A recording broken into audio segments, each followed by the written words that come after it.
basic human need to be recognized. Many of us don't want to be recognized publicly, but we want to know that someone knows that we're there, that they value us, that we are valuable, because if nobody notices us, we could cease to exist. And that's why it's such a huge human need that we have that. So you think back in your life to the one person that always believed in you, whether it was a teacher or a coach or a church person or whatever it was. Most of us have that one person in our life that we feel like this person made the difference.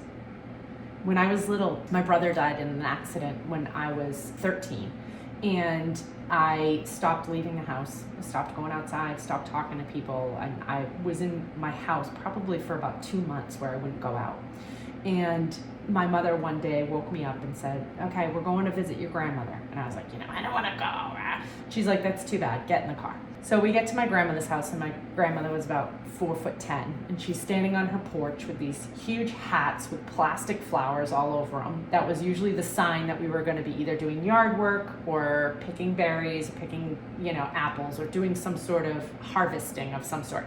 So she comes trotting down off the porch, and I'm in the back seat, sitting, my arms crossed, and she opens a door and she says, Bethy Boo, I need your strong little body and your energy to jump out of that car and come help me with my plants.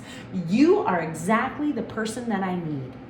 And so I get out and I mosey over to the plants and I start weeding. And she's standing beside me the whole time. She's got the hat on my head and her hat on. And she's telling me about how amazing I am because I have so much energy and I have so much life and everything. And for years, I'd been told in school, Bethany needs to sit down.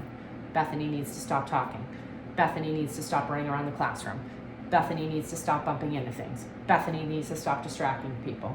So as I got older, I got very, very quiet and withdrawn because people had told me that that was not a very great thing to have, and they tried to squish it out of me, and I did because I wanted to please them. And she stood and told me that these things that were so vital to the person that I am were good things, were important things. And she always had. My grandmother had the unique capacity to being able to make you feel like you were the most important person in the world. So throughout that afternoon, I got taller and taller and taller. And then when I got older, I can remember being about 16 years old and asking a bunch of my friends on a Friday night, like, what are we gonna go do? And they were like, let's go hang out with your grandmother, because they had that relationship with her too. And many of them kept in touch with her through college and everything else, because she always made you feel that way. I think I have 27 cousins, 27 cousins, and every one of us thought that we were the favorite grandchild. Even as adults, we were like, no, what are you talking about? I was the favorite. No, I was the favorite. Because she made us feel like we were the most important person in the world. And we want our kids to feel that way. We want the kids that we interact with to feel that way.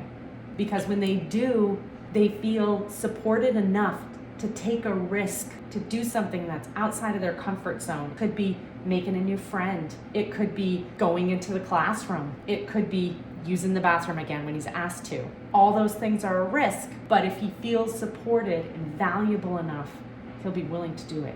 So anytime you find that there's a person that interacts with him in that way, be like, okay, how can I get this person around my kid more? Because he thrives when they're around, because they need it from other people, not just their parents, for sure. And we want them to have that.